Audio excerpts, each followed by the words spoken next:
In the early years of the 13th century, the great courts of Asia looked outward with confidence and, perhaps, a measure of complacency. Civilizations with walls of stone and libraries of silk believed that history moved at their pace. Beyond their northern frontiers stretched the vast Eurasian steppe, windswept, harsh, and seemingly peripheral. The nomads who rode there were seen as a recurring problem, dangerous but divided, fierce yet temporary. Few imagined that from that open horizon would emerge a force capable of redrawing the map of the known world. In 1206, a leader named Genghis Khan accomplished what generations before him had failed to do. He united the fractious Mongol tribes under a single authority. This was not merely a political consolidation, it was an organizational revolution. Loyalty was reordered, command structures were standardized, and a disciplined war machine began to take shape.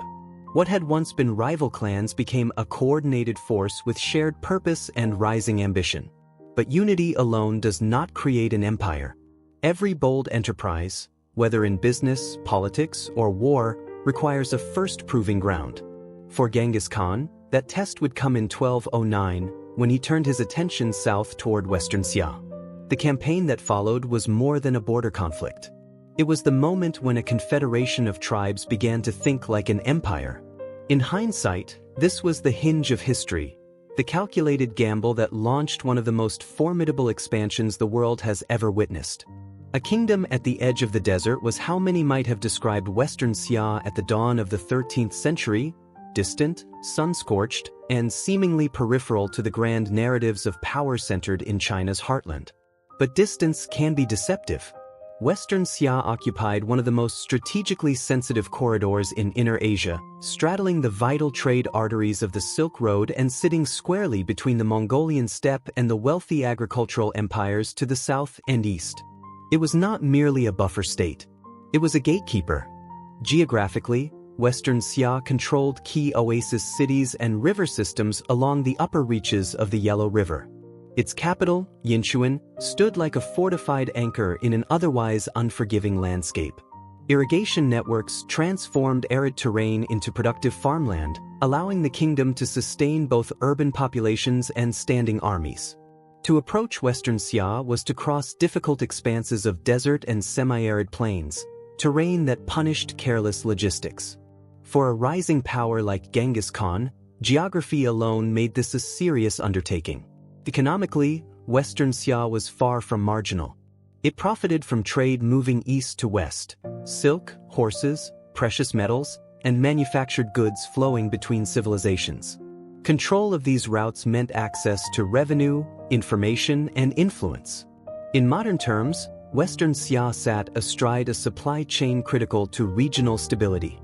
For the Mongols, whose traditional economy revolved around pastoralism and tribute, the opportunity was obvious.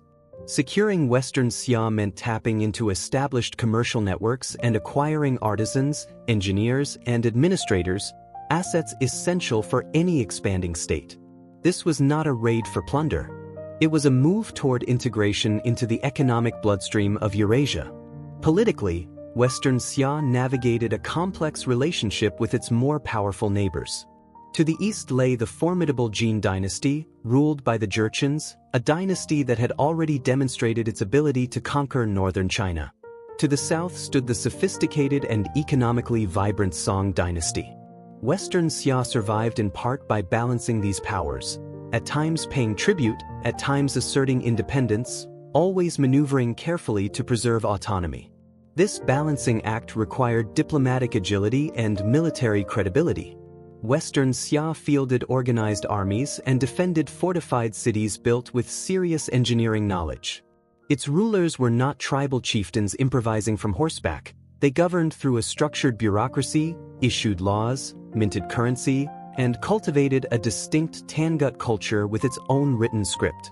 In short, this was a state with institutions. And institutions are harder to dismantle than tents on the steppe. For Genghis Khan, Western Xia presented both risk and opportunity.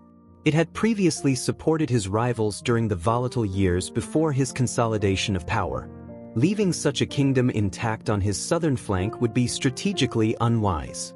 Yet confronting it meant engaging a sedentary power on its own terms, against walls, supply depots, and defensive planning refined over generations. To American eyes accustomed to viewing power through the lens of scale, GDP, population, industrial output, Western Xia might appear modest compared to the great Chinese dynasties. But in the regional calculus of 1209, it was anything but insignificant. It commanded terrain, controlled trade, and possessed defensive depth. Its submission or resistance would send a signal to every neighboring court. If it fell easily, others would take note. If it held firm, the aura of Mongol invincibility might fracture before it fully formed.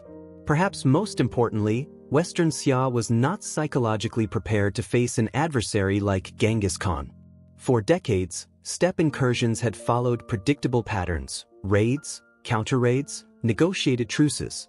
What Western Xia faced in 1209 was different: a unified steppe power with centralized command and strategic patience. The Mongols were no longer a collection of opportunistic bands; they were becoming a coordinated instrument of policy. From a leadership perspective, the decision to confront Western Xia was comparable to a young but ambitious enterprise choosing to challenge an established regional player. It required confidence, preparation, and a willingness to learn under pressure. Western Xia's walls, armies, and alliances meant that this would not be a symbolic gesture. It would be a test of organization, logistics, and resolve. In that sense, Western Xia was not a minor state on the edge of the desert. It was the proving ground of an emerging empire. And as history would reveal, when the Mongols turned their attention toward its fortified cities, the outcome would reverberate far beyond the desert horizon. Why Genghis Khan chose Western Xia in 1209 was not a matter of impulse or pride. It was a calculation, measured, deliberate, and rooted in a long view of power. By that point, Genghis Khan had unified the Mongol tribes and reorganized them into a disciplined military structure. But unity on the steppe was fragile. Coalitions forged through loyalty and victory could unravel just as quickly through stagnation or defeat. If he intended to hold his confederation together, he needed forward motion. Success was not optional, it was structural. The first imperative was security. Western Xia sat directly south of Mongol territory. During the years of Genghis Khan's rise, the Tangut kingdom had offered support, at times direct, at times indirect, to his rivals. In the unforgiving logic of steppe politics, unfinished business on one's frontier was a liability. Leaving Western Xia unchecked meant accepting the possibility of a hostile or opportunistic neighbor at his back. For a leader preparing to expand east or west, that was unacceptable. Securing the southern frontier was not about conquest for its own sake. It was about eliminating uncertainty. In modern strategic terms, it was risk management. But security alone does not sustain an expanding power. The Mongol system depended on rewards: livestock, trade goods, skilled labor, and tribute.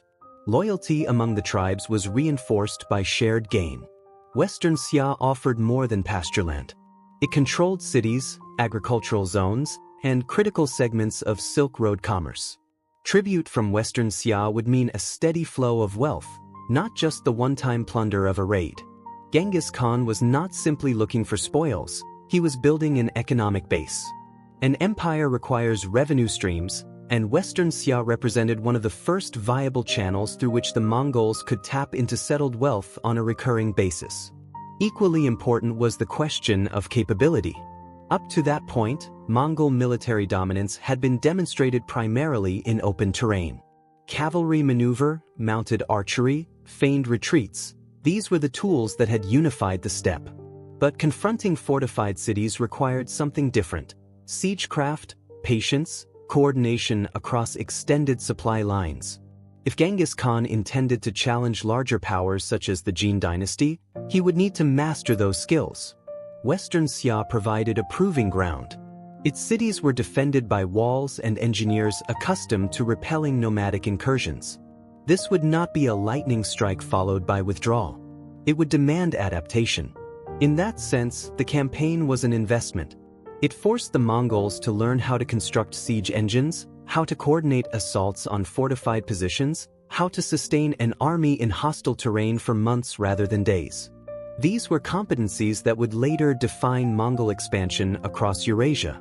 Western Xia became the laboratory in which the Mongol war machine evolved beyond mobility and shock into a multi-dimensional instrument of conquest. There was also a message embedded in the decision. Regional powers were watching.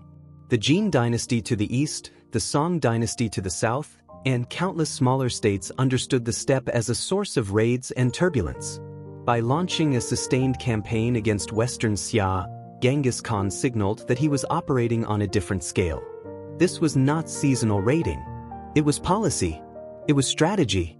It was an assertion that the Mongols intended to shape the political order, not merely exploit it. For leaders and entrepreneurs, the pattern is recognizable.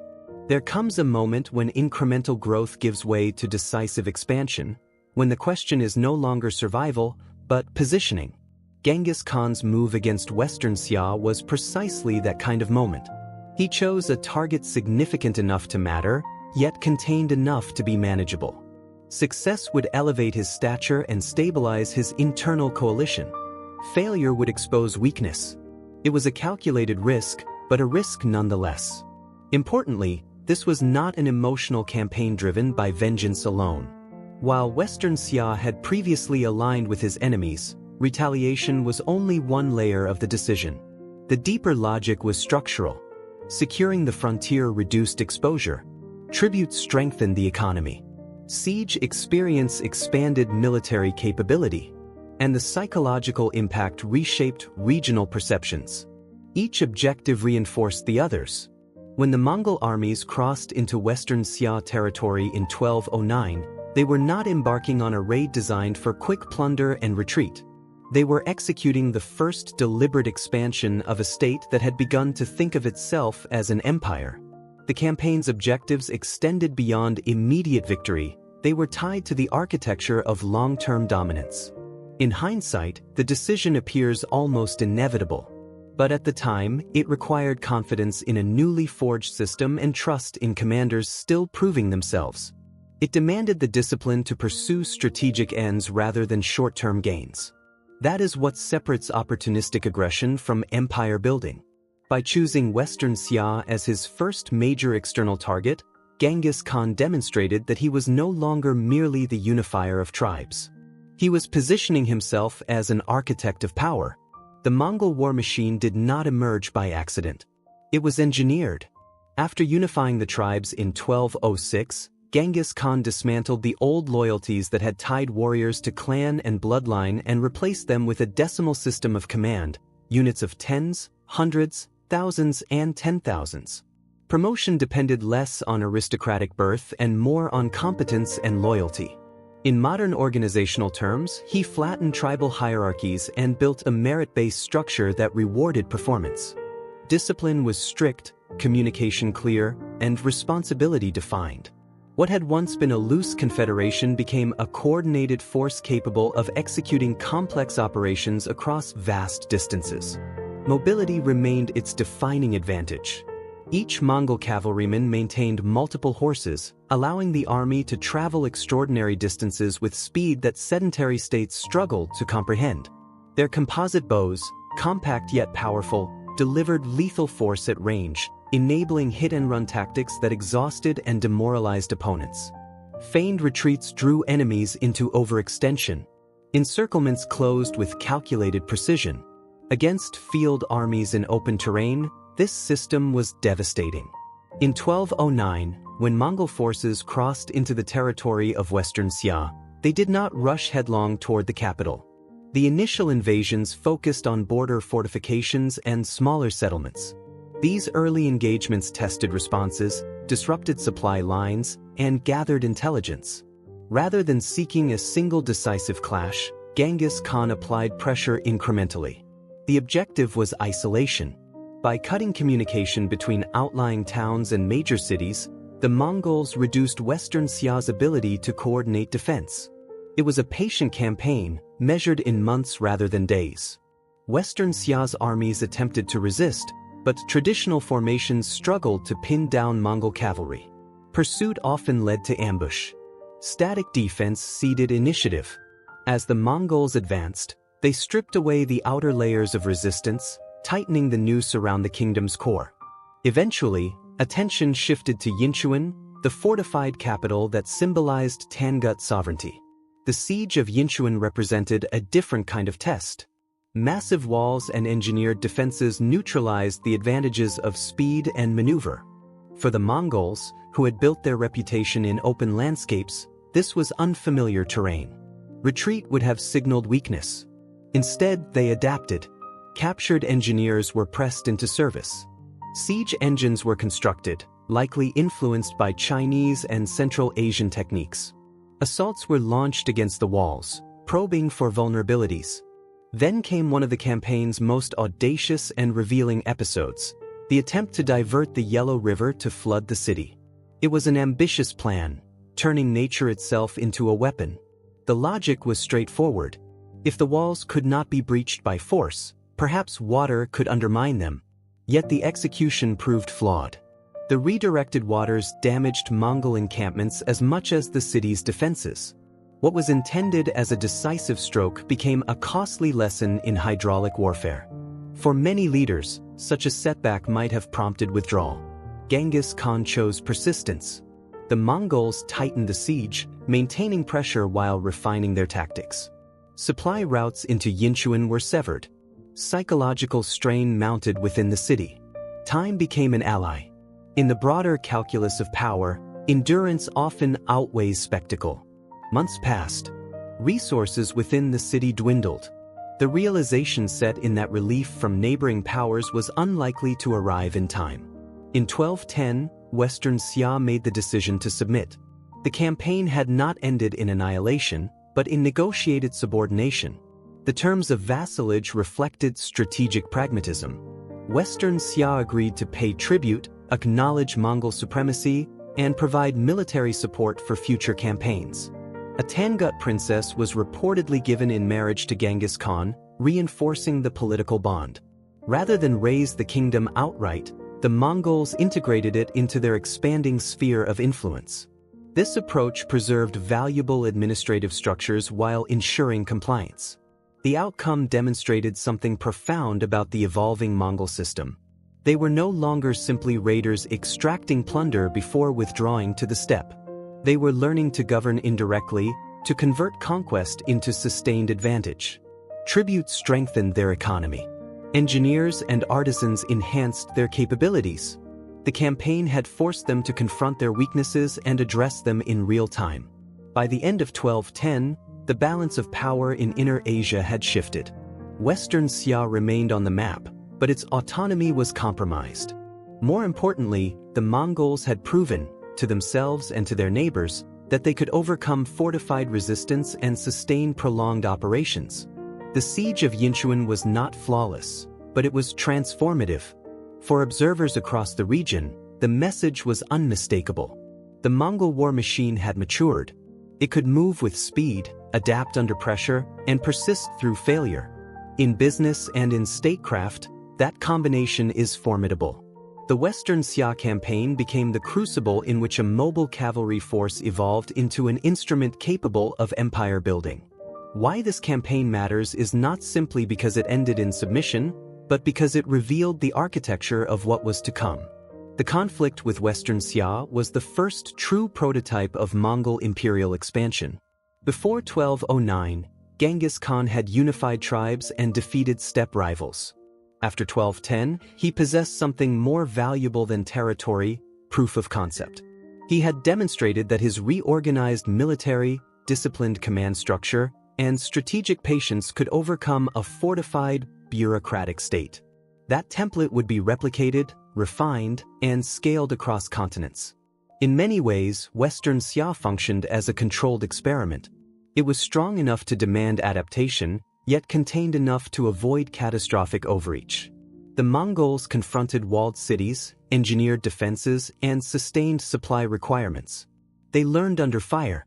Later conquests, against the Jin, against Central Asian powers, and eventually deep into the Islamic world and Eastern Europe, would benefit from these early lessons. The campaign served as a rehearsal for empire on a grand scale. It was the prototype of future conquests. Equally significant was the psychological impact on neighboring states. Political power often rests as much on perception as on force. The submission of Western Xia signaled that the Mongols were no longer seasonal raiders but strategic actors capable of prolonged operations. Courts that had once dismissed steppe incursions as manageable disruptions now faced a different calculation. If a kingdom with walls, irrigation systems, and administrative depth could be compelled to kneel, what did that imply for others? Fear travels faster than cavalry. The psychological shockwave extended beyond the battlefield, reshaping diplomatic postures and military planning across the region.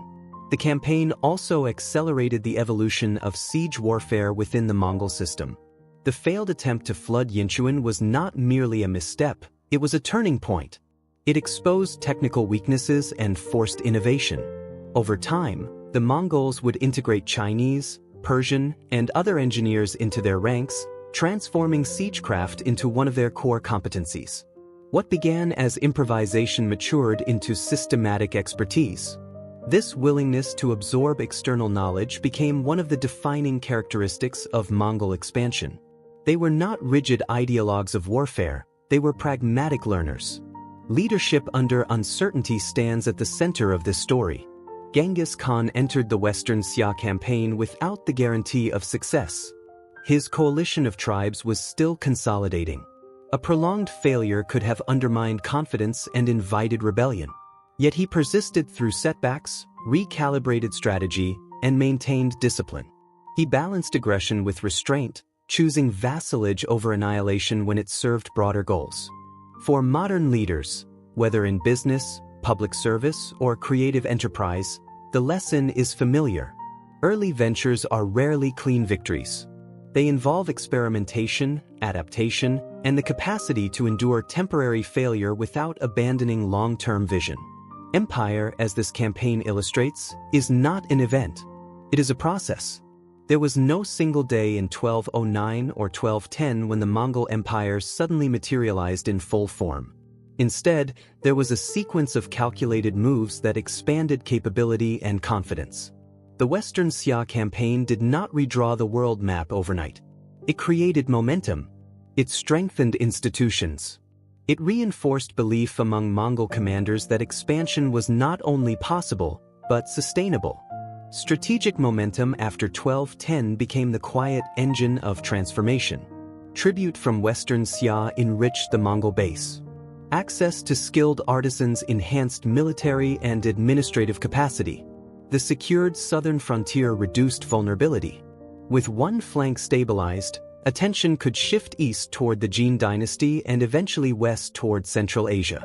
Each subsequent campaign built upon foundations laid during this first major external war. Success compounds. It builds credibility internally and deterrence externally. For an American audience accustomed to studying the rise of great powers through the lens of industry, finance, and innovation, the parallels are striking. Transformational growth often begins with a single proving ground. A market entered, a competitor confronted, a system tested under real conditions. The Western Xia campaign was Genghis Khan's proving ground. It validated his reforms, strengthened loyalty within his ranks, and altered the strategic environment around him. In retrospect, historians often emphasize the dramatic later conquests that carried Mongol banners from the Pacific to Eastern Europe. Yet those sweeping expansions were made possible by quieter, foundational campaigns like this one. Western Xia was not merely an early victory, it was the hinge on which larger ambitions turned. It revealed a leadership model grounded in adaptability, a military system capable of learning, and a vision that extended beyond immediate gain. That is why this campaign matters. It represents the moment when a unified steppe confederation crossed the threshold from survival to expansion, from consolidation to empire building. It reminds us that enduring power is constructed incrementally through disciplined structure, strategic foresight, and the courage to test an unproven system against real resistance. In the desert corridors of Western Xia, the future of Eurasia began to shift, not with spectacle alone, but with sustained, deliberate momentum. History rarely announces its turning points with trumpets. There was no global headline in 1210 declaring that the balance of Eurasia had begun to shift. And yet, in the submission of Western Xia to Genghis Khan, the world quietly tilted.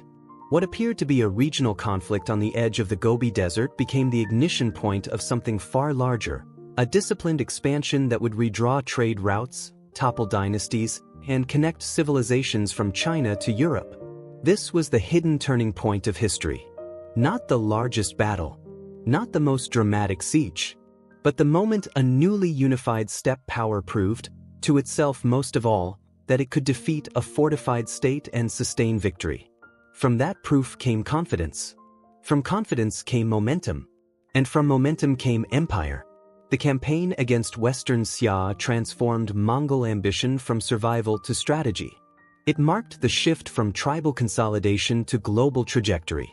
Within a generation, Mongol armies would ride across Central Asia, confront Islamic sultanates, and press into Eastern Europe. But those sweeping campaigns were made possible by this earlier success, a disciplined test of systems, leadership, and resolve. At its core, this story is not only about cavalry and conquest. It is about belief as the engine of empire, belief in structure, belief in adaptation, belief that setbacks are instruction, not defeat. For modern audiences, entrepreneurs, builders, leaders navigating uncertainty, the lesson resonates. Large-scale transformation rarely begins with spectacle. It begins with a proving ground, a first decisive win, a moment when preparation meets resistance and holds. If you found value in this deeper exploration of history's pivotal moments, where strategy, leadership, and long-term thinking intersect, consider subscribing to the channel. Join us as we continue uncovering the campaigns and decisions that quietly reshaped the world, and discover how the past still informs the challenges and opportunities we face today.